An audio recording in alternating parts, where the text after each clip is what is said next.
We've been hearing a lot more talk about, like people are talking about it openly now. You're hearing conventions and lectures.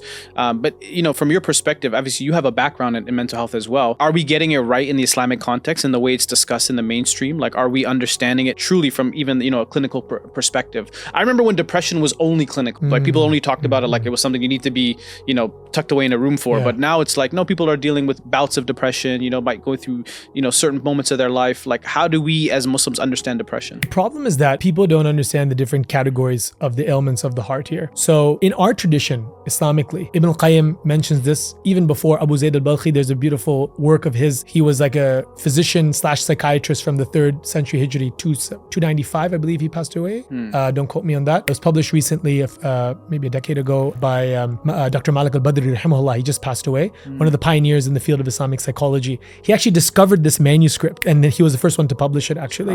And he translated it as well. So it's available in English. It's called Sustenance of the Soul. Surprised to see that he's recognizing endogenous or biologically rooted forms of depression and anxiety, and recognizing that there are certain forms of symptoms of depression that need to be treated with physical agents. Ibn al-Qayyim mentions this as well in Zad al-Ma'ad, that there is a category of illnesses of the heart, like sadness, that you need biological or physical substances. The Prophet ﷺ himself, he would advise talbina to be used for a person who's afflicted with sadness. So within our tradition, we understand that there is a layer that's not necessarily something that's purely connected to your iman or your faith, but this is something that's, something Allah tests with your mind, your mental health, just like your physical health. And there are physical solutions that there could be to it.